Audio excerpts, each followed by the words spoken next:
अध्याय 2 गीता का सार। संजय ने कहा, करुणा से व्याप्त शोकयुक्त अश्रुपूरित नेत्रों वाले अर्जुन को देखकर मधुसूदन कृष्ण ने ये शब्द कहे। श्री भगवान ने कहा, हे अर्जुन, तुम्हारे मन में यह कलमश आया कैसे? यह उस मनुष्य के लिए तनुक भी अनुकूल नहीं है जो जीवन के मूल्य को जानता हो। इससे उच्च लोक की नहीं अपितु अपयश की प्राप्ति होती है। हे प्रतापुत्र, इस हीन नपुंसकता को प्राप्त मत हो, यह तुम्हें शोभा नहीं देती। हे शत्रुओं के दमन करता, हृदय की शुद्ध दुर्बलता को त्याग कर युद्ध के लिए खड़े हो। अर्जुन ने कहा, हे शत्रुहंता, हे मधुसूदन, मैं युद्ध भूमि में किस तरह भीष्म तथा द्रोण जैसे पूजनीय व्यक्तियों पर उलटकर बाण चलाऊंगा? ऐसे महापुरुषों को जो मेरे गुरु हैं, उन्हें मारकर जीने की अपेक्षा इस संसार में भीख मांगकर खाना अच्छा है।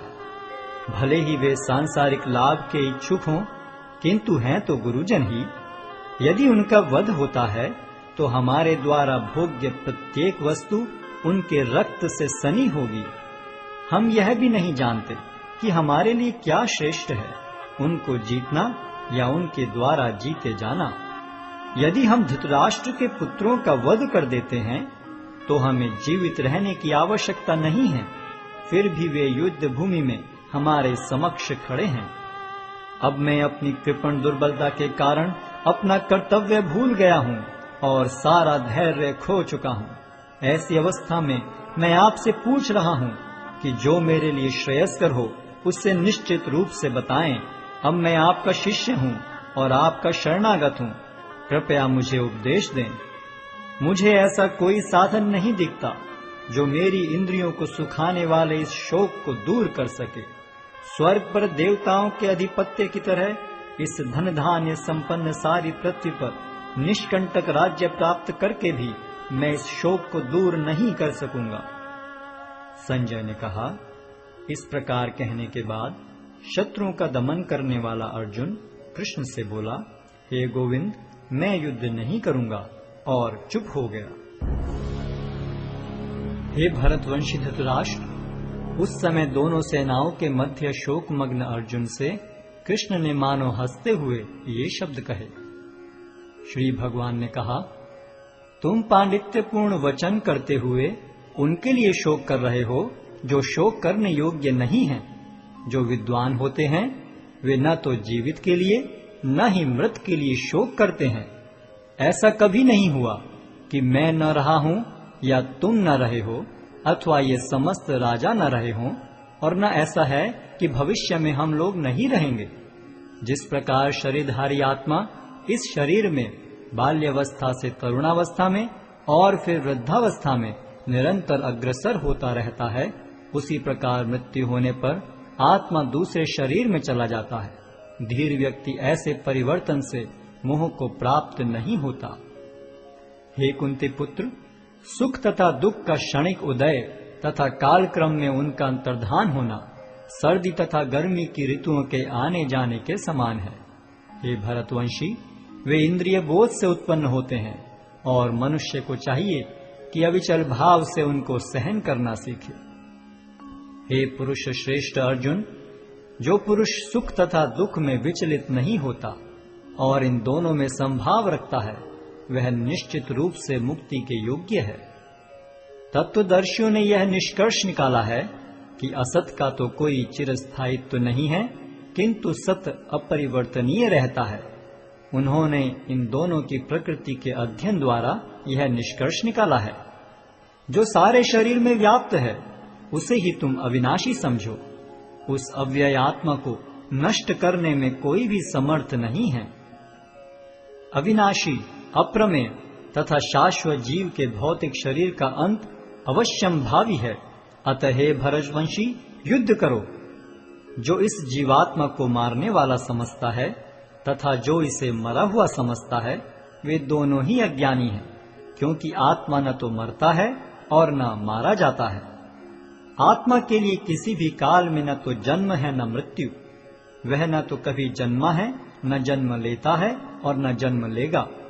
वह अजन्मा, नित्य, शाश्वत तथा पुरातन है। शरीर के मारे जाने पर वह मारा नहीं जाता। हे पार्थ, जो व्यक्ति यह जानता है कि आत्मा अविनाशी, अजन्मा, शाश्वत तथा अव्यय है, वह भला किसी को कैसे मार सकता है या मरवा सकता है? जिस प्रकार मनुष्य पुराने वस्त्रों का त्याग कर नए वस्त्र धारण करता है, उसी प्रकार आत्मा पुराने तथा व्यर्थ के शरीरों को त्याग कर नवीन भौतिक शरीर धारण करता है। यह आत्मा न तो कभी किसी शस्त्र द्वारा खंड खंड किया जा सकता है, न अग्नि द्वारा जलाया जा सकता है, न जल द्वारा भिगोया या वायु द्वारा सुखाया जा सकता है। यह आत्मा अखंडित तथा अघुलनशील है। इसे न तो जलाया जा सकता है, न ही सुखाया जा सकता है। यह शाश्वत, सर्वव्यापी, अविकारी, स्थिर तथा सदैव एक सा रहने वाला है। यह आत्मा अव्यक्त, अकल्पनीय तथा अपरिवर्तनीय कहा जाता है। यह जानकर तुम्हें शरीर के लिए शोक नहीं करना चाहिए। किंतु यदि तुम यह सोचते हो कि आत्मा अथवा जीवन का लक्षण सदा जन्म लेता है तथा सदा मरता है, तो भी हे महाबाहु, तुम्हारे शोक करने का कोई कारण नहीं है। जिसने जन्म लिया है उसकी मृत्यु निश्चित है और मृत्यु के पश्चात पुनर्जन्म भी निश्चित है। अतः अपने अपरिहार्य कर्तव्य पालन में तुम्हें शोक नहीं करना चाहिए। सारे जीव प्रारंभ में अव्यक्त रहते हैं, मध्य अवस्था में व्यक्त होते हैं और विनष्ट होने पर पुनः अव्यक्त हो जाते हैं। अतः शोक करने की क्या आवश्यकता है?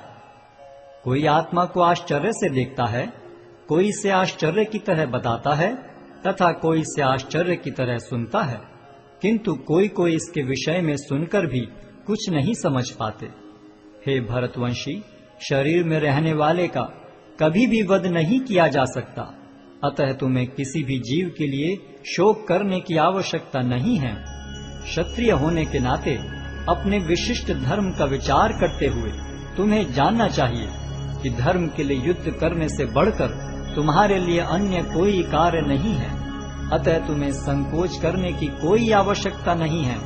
हे पार्थ, वे क्षत्रिय सुखी हैं जिन्हें ऐसे युद्ध के अवसर अपने आप प्राप्त होते हैं, जिससे उनके लिए स्वर्ग लोक के द्वार खुल जाते हैं। किंतु यदि तुम युद्ध करने के स्वधर्म को संपन्न नहीं करते, तो तुम्हें निश्चित रूप से अपने कर्तव्य की उपेक्षा करने का पाप लगेगा और तुम योद्धा के रूप में भी अपना यश खो दोगे।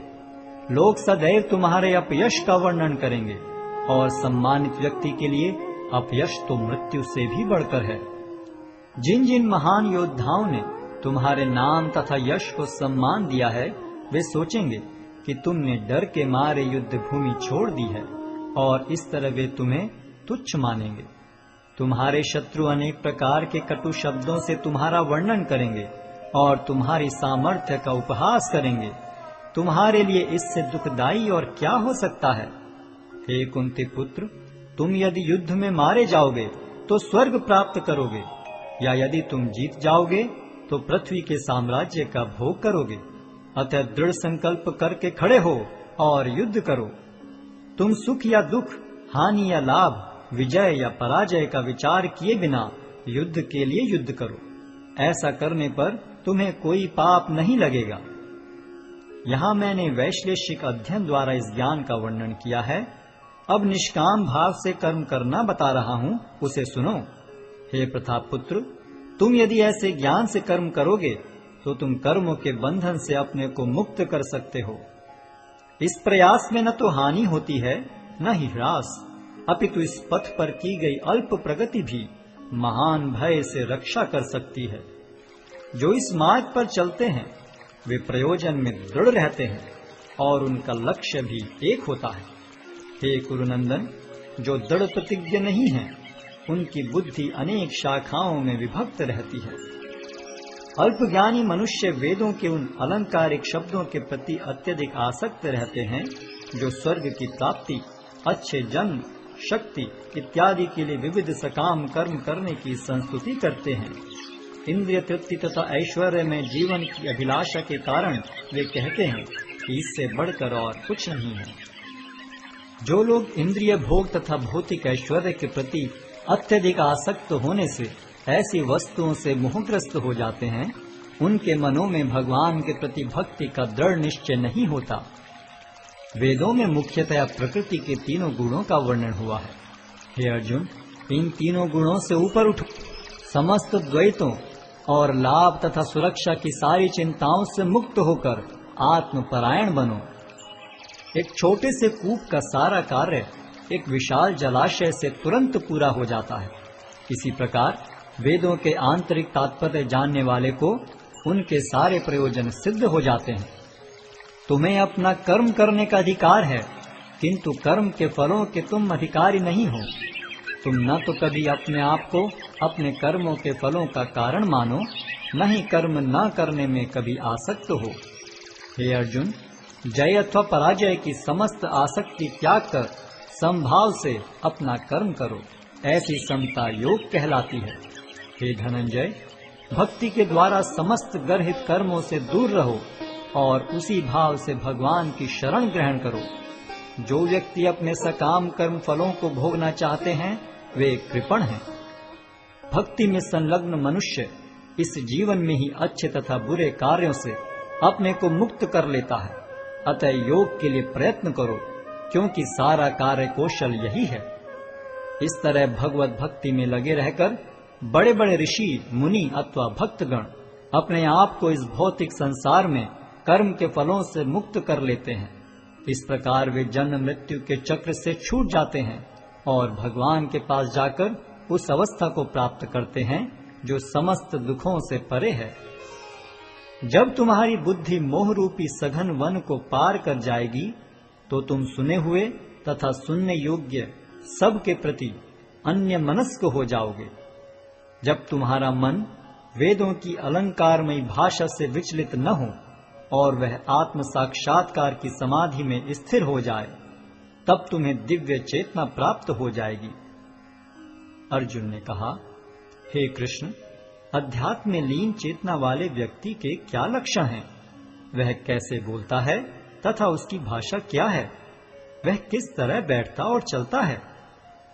श्री भगवान ने कहा, हे पार्थ, जब मनुष्य मनोधर्म से उत्पन्न होने वाली इंद्रिय तृप्ति की समस्त कामनाओं का परित्याग कर देता है और जब इस तरह से विशुद्ध हुआ उसका मन आत्मा में संतोष प्राप्त करता है, तो वह विशुद्ध दिव्य चेतना को प्राप्त स्थित प्रज्ञ कहा जाता है, जो त्रय तापों के होने पर भी मन में विचलित नहीं होता अथवा सुख में प्रसन्न नहीं होता और जो आसक्ति, भय तथा क्रोध से मुक्त है, वह स्थिर मन वाला मुनि कहलाता है। इस भौतिक जगत में जो व्यक्ति न तो शुभ की प्राप्ति से हर्षित होता है और न अशुभ के प्राप्त होने पर उससे घृणा करता है, वह पूर्ण ज्ञान में स्थिर होता है। जिस प्रकार कछुआ अपने अंगों को संकुचित करके खोल के भीतर कर लेता है, उसी तरह जो मनुष्य अपनी इंद्रियों को इंद्रिय विषयों से खींच लेता है, वह पूर्ण चेतना में दृढ़ता पूर्वक स्थिर होता है। देहधारी जीव इंद्रिय भोग से भले ही निवृत्त हो जाए, पर उसमें इंद्रिय भोगों की इच्छा बनी रहती है। लेकिन उत्तम रस के अनुभव होने से ऐसे कार्यों को बंद करने पर वह भक्ति में स्थिर हो जाता है।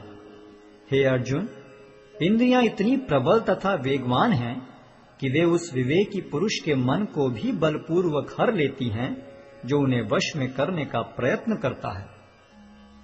जो इंद्रियों को पूर्णतया वश में रखते हुए इंद्रिय संयम करता है और अपनी चेतना को मुझ में स्थिर कर देता है, वह मनुष्य स्थिर बुद्धि कहलाता है।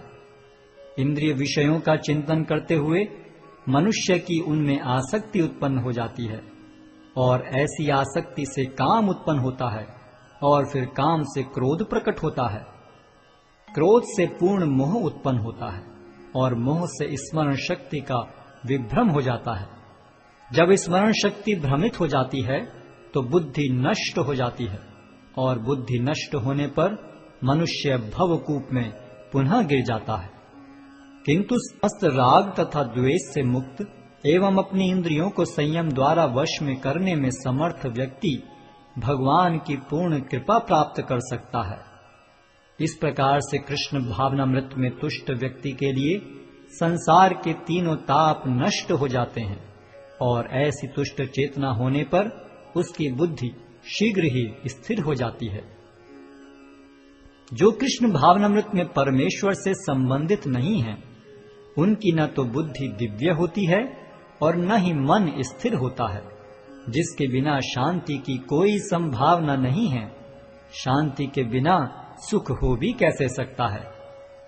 जिस प्रकार पानी में तैरती नाव को प्रचंड वायु दूर बहा ले जाती है, उसी प्रकार विचरणशील इंद्रियों में से कोई एक जिस पर मन निरंतर लगा रहता है, मनुष्य की बुद्धि को हर लेती है।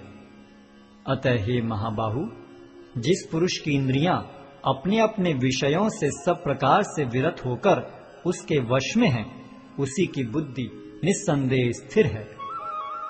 जो सब जीवों के लिए रात्रि है, वह आत्म संयमी के जागने का समय है, और जो समस्त जीवों के जागने का समय है, वह आत्म निरीक्षक मुनि के लिए रात्रि है।